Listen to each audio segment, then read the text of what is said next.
Muito bem, pessoal, a partir deste vídeo vamos estudar a lei orgânica aqui do município de São Sebastião do Caí. Lei orgânica é a principal lei do município. Cada município tem a sua lei orgânica que vai trazer as principais regras de funcionamento da prefeitura e da Câmara de Vereadores.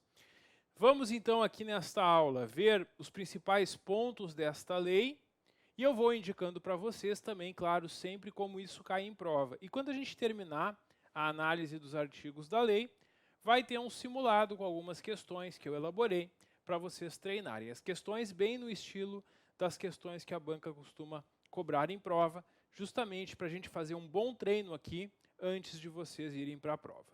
Bom, vamos começar então acompanhando então aqui os artigos da lei orgânica. O primeiro artigo apresenta o município de São Sebastião do Caí, que, como a gente sabe, faz parte do Rio Grande do Sul, faz parte do Brasil. Tem autonomia política, administrativa e financeira, sendo regido por essa lei orgânica e pelas constituições federal e estadual. Símbolos do município são estabelecidos em lei, não estão aqui nesta lei, então a gente não precisa saber quais são. E os poderes do município. Aqui eu acredito que temos uma possível questão de prova. Esse é um assunto que já foi perguntado em prova e pode cair na prova de vocês. A banca pode perguntar quais são os poderes do município. E nós temos que saber que o município tem dois poderes. O legislativo, que é a Câmara de Vereadores, e o executivo, que é a prefeitura. Esses são os dois poderes aqui do município.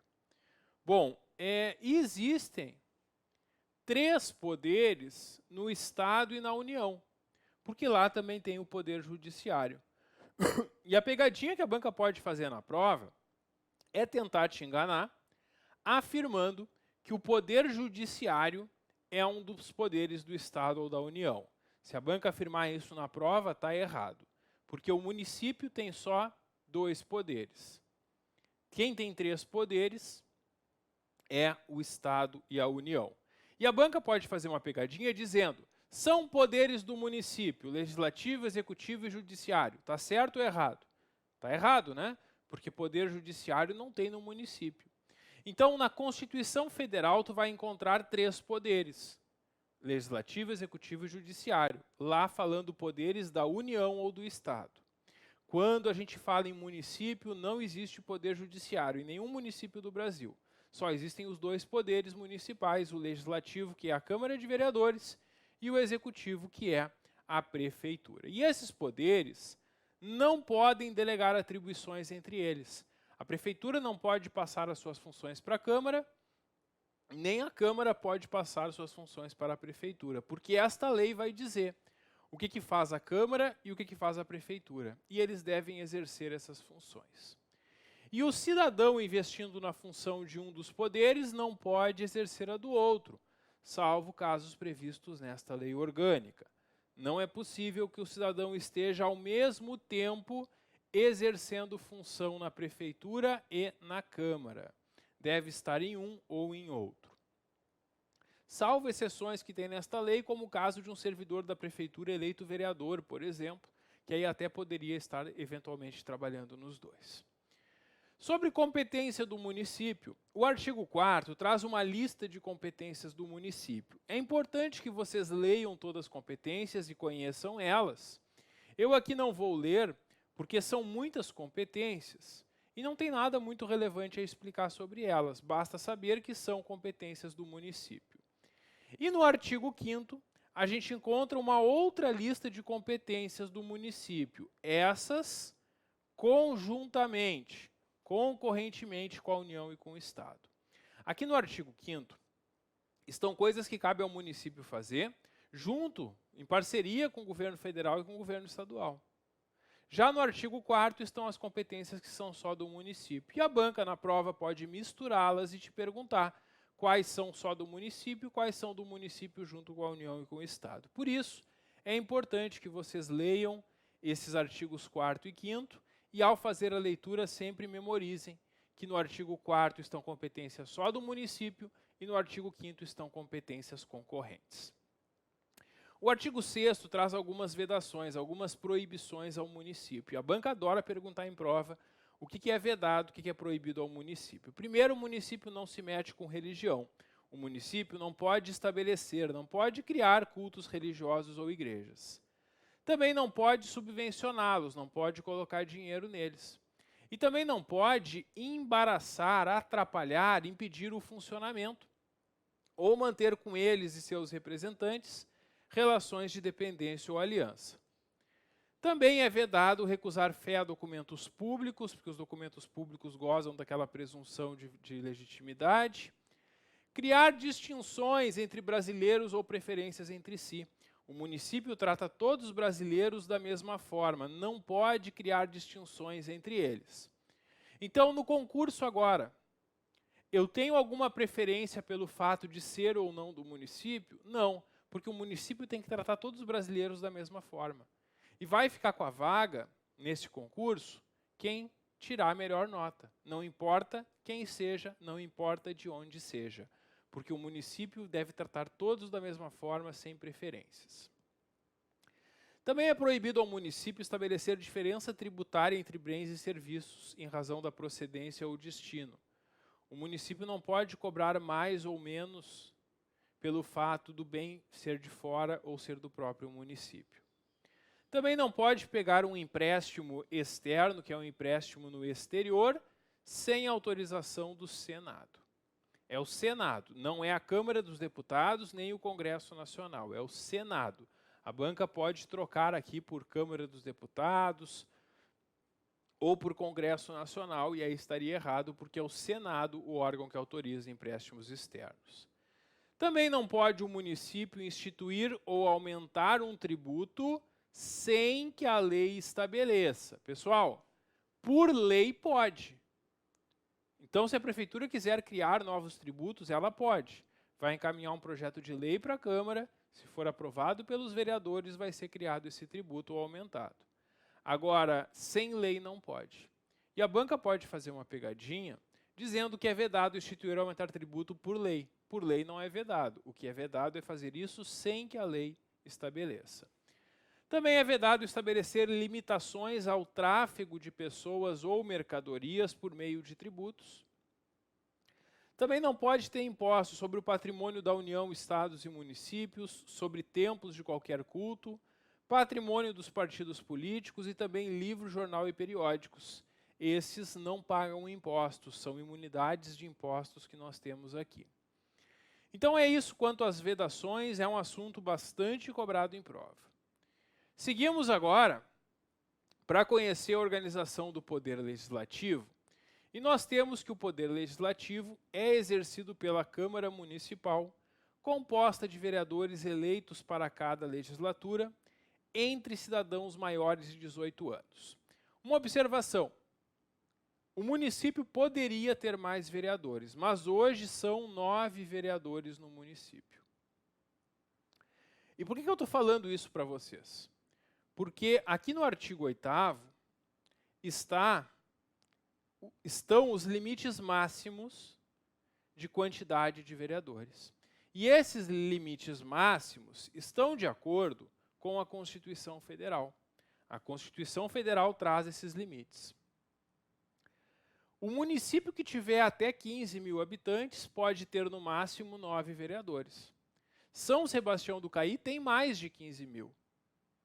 Então, São Sebastião do Caí poderia ter até 11 vereadores, porque município com mais de 15 até 30 mil são no máximo 11 vereadores. Mas não é obrigatório que se use todas as vagas. E o município decidiu utilizar apenas 9.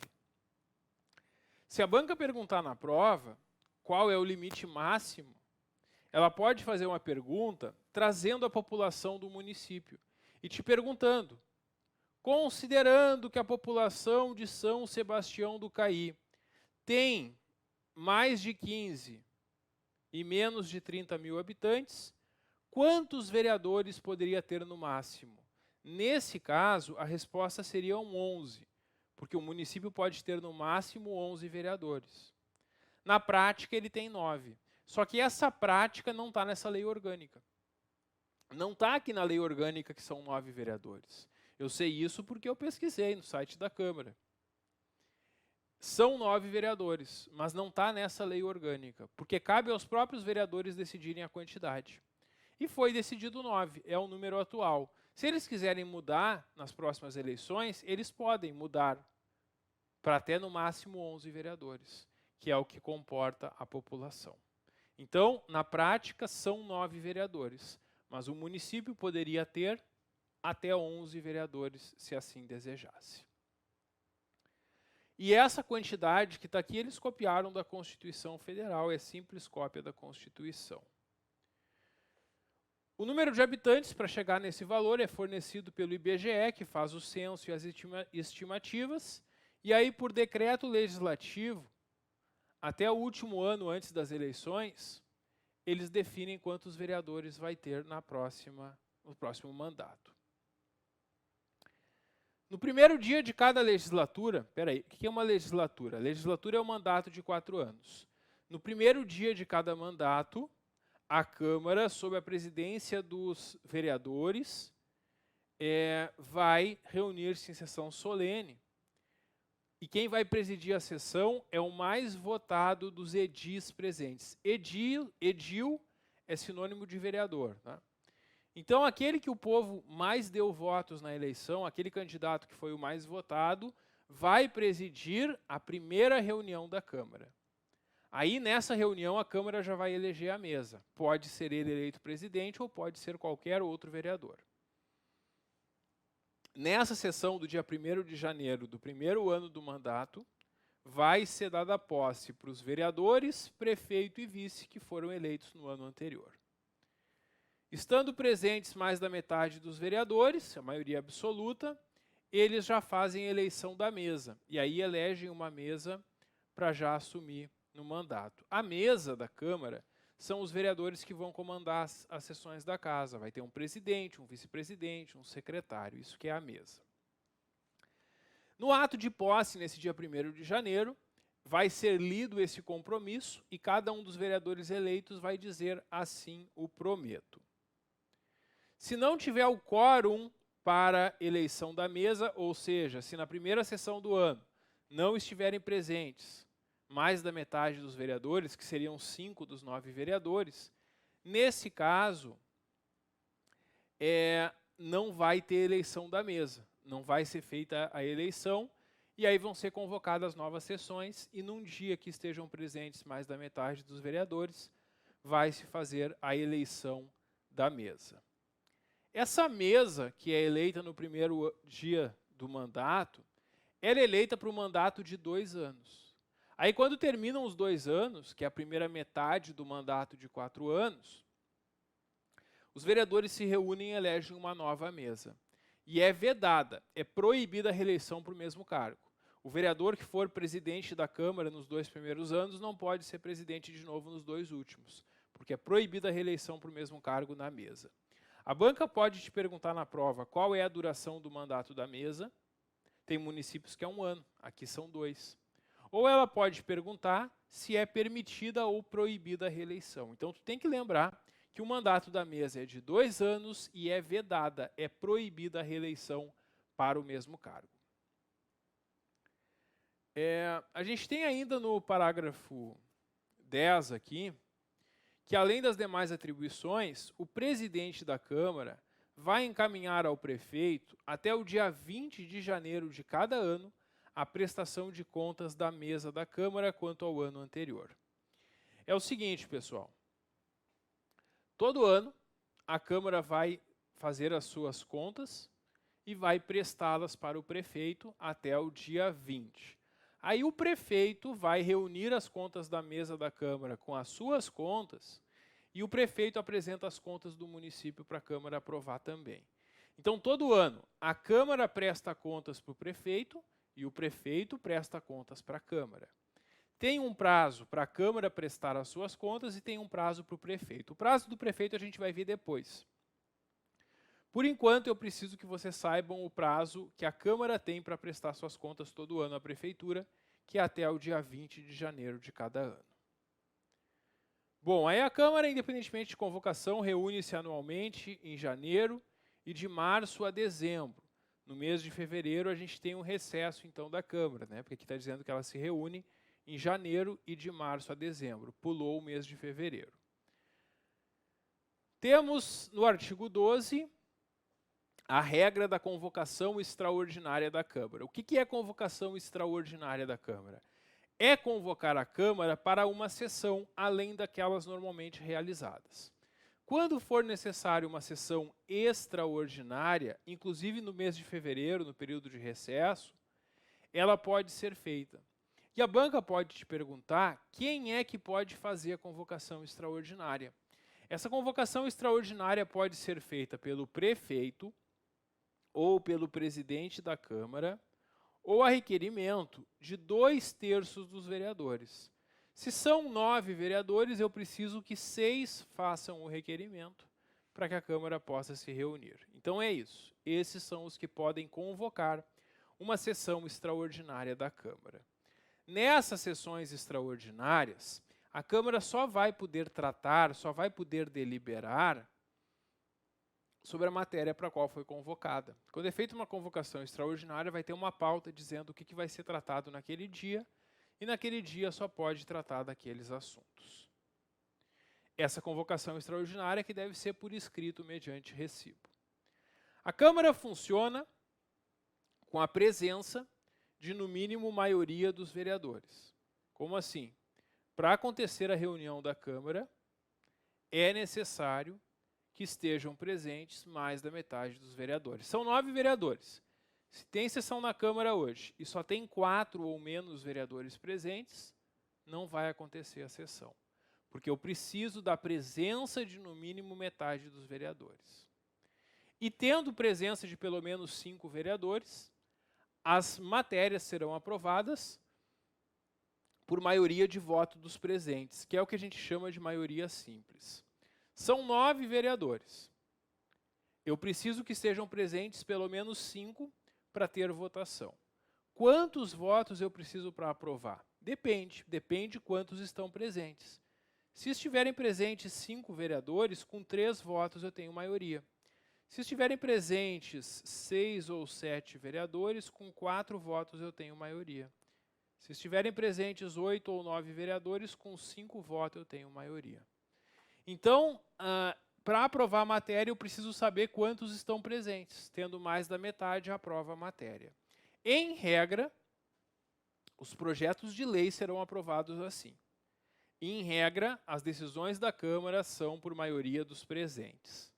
No entanto, vai ter alguma situação ou outra que esta lei orgânica prevê que para aprovar a matéria não basta a maioria simples.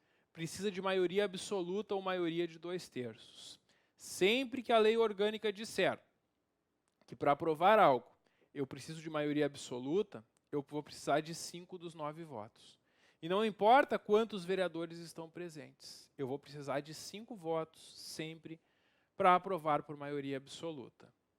E quando for por 2/3, ainda mais, né? Vou precisar de 6 votos. Então tem alguns casos que a lei orgânica quer mais cuidado, mais atenção para a aprovação e vai exigir 6 votos. Tem outros que vai exigir maioria absoluta. E quando a lei orgânica não disser nada, quanto não disser que é a maioria absoluta ou 2/3, é porque é a maioria simples, que é mais da metade dos presentes. Então essa é a regra de votações aqui na Câmara. O presidente da Câmara, que é um dos vereadores, não vai votar sempre, porque o presidente está lá comandando as sessões. E ele dá a palavra para um vereador, dá a palavra para outro, coordena tudo. Então ele não vai votar sempre. Ele só vai votar quando teve a votação e está empatada, aí ele vai desempatar, dizendo quem ganhou. Ele vai votar nos casos que exijam um voto de maioria absoluta ou 2/3, que não seja a maioria simples. E ele também vota nas votações secretas. Nesses casos que nós teremos o voto do presidente. Nos demais, ele não vai votar. Sempre que vai ser tratado de um assunto que algum vereador tem um interesse pessoal na matéria, alguma situação da sua vida pessoal vai ser afetada por aquela decisão, esse vereador não pode votar. ele deve declarar que vai se abster de votar porque aquilo lhe interessa pessoalmente. Se ele não fizer isso e a matéria for aprovada por um voto, pelo voto dele, essa votação vai ser declarada nula, não vai ter validade. Porque não pode votar alguém que tem interesse pessoal na matéria. O artigo 14 nos traz que as sessões em regra são públicas, salvo deliberação em contrário, pela maioria absoluta. Ou seja, se a Câmara não quiser fazer uma sessão pública, quiser fazer uma sessão fechada, reservada, ela até pode, mas vai precisar que mais da metade dos vereadores a aprovem quando houver motivo relevante. A Câmara tem comissões permanentes ou temporárias. Como assim comissões? São 9 vereadores. E quando as matérias são levadas para a Câmara analisar, antes de serem discutidas e votadas por todos os 9 vereadores, conjuntamente, eles estudam em grupos em separado, que são as comissões. Aí a matéria passa por uma comissão, depois passa por outra comissão, essas comissões já analisam e discutem a matéria e depois a matéria é levada para ser votada no plenário perante todos. É isso. Temos no artigo 18 que a Câmara, nessa função de fiscalizar a Prefeitura, pode convocar os secretários municipais para comparecerem e prestarem informações sobre assuntos previamente especificados. Temos ainda a figura da CPI. A Comissão Parlamentar de Inquérito é uma comissão que pode ser criada pelos vereadores para investigar alguma situação determinada por um prazo certo. Sempre que é criada uma CPI, ela é criada com um prazo certo para funcionar e com um assunto específico do que vai ser investigado. O que a banca pergunta em prova algumas vezes é quantos vereadores devem assinar o requerimento para que seja criada uma CPI. E a CPI exige para sua criação requerimento assinado por, no mínimo, 1/3 dos vereadores. Isso pode ser perguntado na tua prova. Quantos vereadores, eles têm uma imunidade, uma inviolabilidade por suas opiniões, palavras e votos proferidos no exercício do mandato e na circunscrição do município, só no território do município. Saiu do território do município, já não tem mais essa inviolabilidade. E aqui, pessoal, nós temos que os vereadores, a contar do momento que o diploma deles é expedido, possuem 2 proibições. E a contar da posse, possuem outras proibições.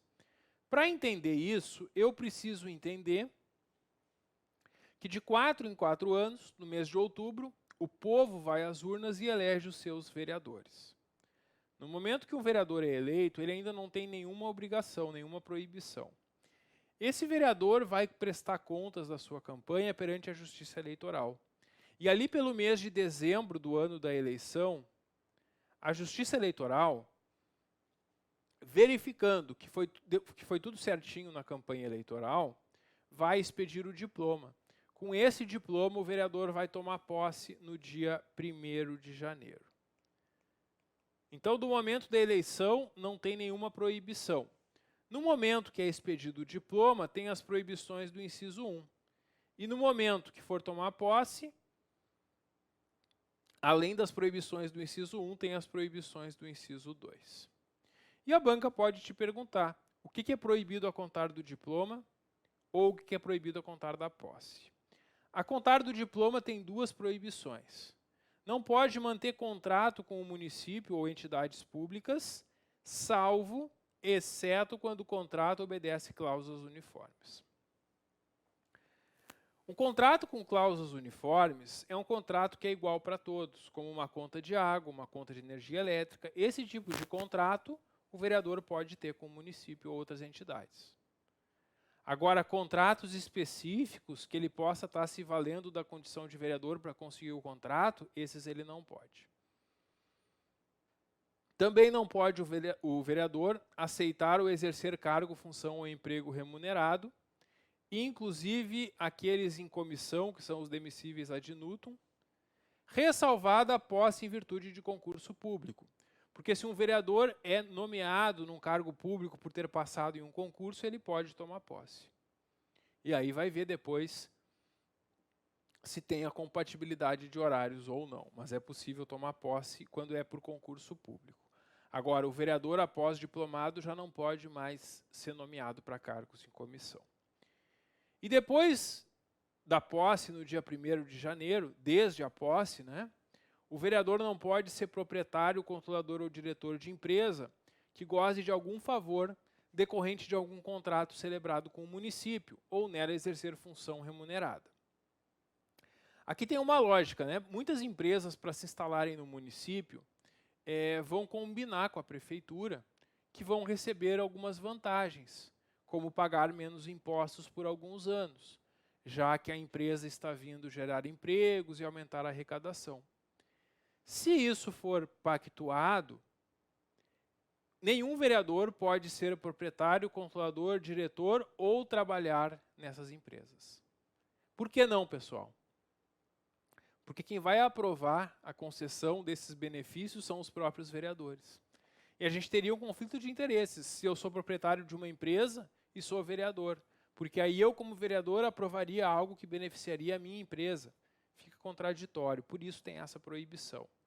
E a proibição se estende não só ao proprietário da empresa, como a controlador, diretor ou quem trabalha na empresa. Quem exerce função remunerada é quem trabalha na empresa. Também, a partir da posse, não pode ocupar nenhum cargo em comissão, exceto o cargo de secretário municipal ou equivalente. Porque se o vereador é nomeado secretário municipal, ele não vai perder o mandato, ele vai se licenciar, como a gente já vai ver. Também não pode, desde a posse, patrocinar causas que seja interessada a qualquer uma dessas entidades que a gente viu aqui no inciso 1. Se o vereador for um advogado, por exemplo, ele não poderá ter processos contra o município, por exemplo. E também não pode o vereador ser titular de mais de um cargo ou mandato eletivo. Não é possível o vereador ter mais de um mandato, só pode ter um. E aí nós temos no artigo 23 as situações que o vereador perde o mandato. E no artigo 24, as situações que ele não perde o mandato. E a banca pode tentar te confundir na prova, misturando as situações que o vereador perde o mandato com essas que ele não perde. Quando que o vereador perde o mandato? Primeiro, se infringir qualquer uma dessas proibições a contar da diplomação ou da posse.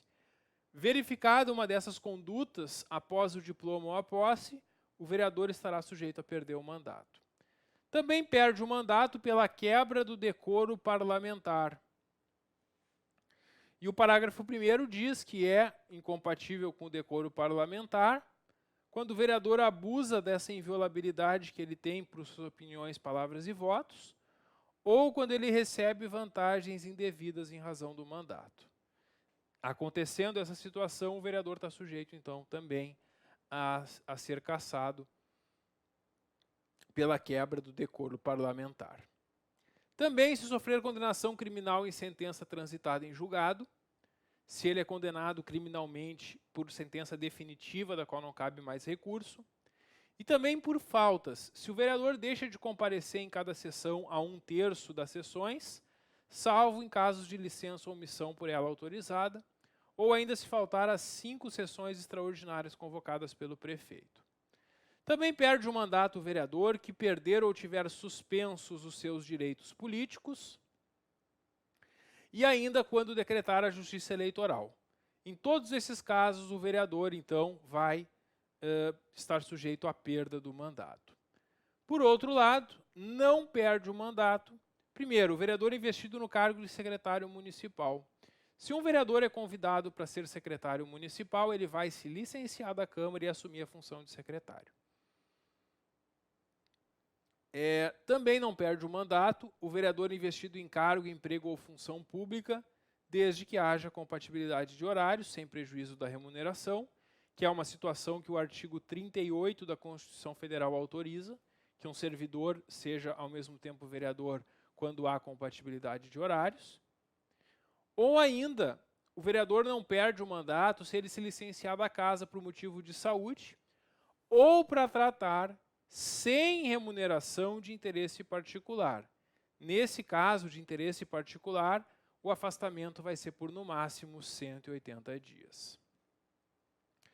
E aí nós temos então que extingue-se automaticamente o mandato do vereador se ocorre o falecimento ou renúncia por escrito. Se ele não tomar posse sem motivo dentro de 10 dias, então, a contar ali do dia 1º de janeiro, se ele não aparecer, ele tem 10 dias para tomar posse. Ou ainda se incidir nos impedimentos para exercer o mandato. Em todos esses casos, então, está extinto o mandato do vereador. Os vereadores que são remunerados por um subsídio, é um valor igual para todos, fixado em parcela única. Os vereadores não podem receber gratificação adicional. Essas coisas só servidor pode receber. Vereador vai ter o valor fixo lá, igual para todos, que é o subsídio. O próximo assunto são atribuições da Câmara, mas sobre o próximo assunto a gente vai conversar no próximo vídeo. Dá um clique que eu já volto. Até logo.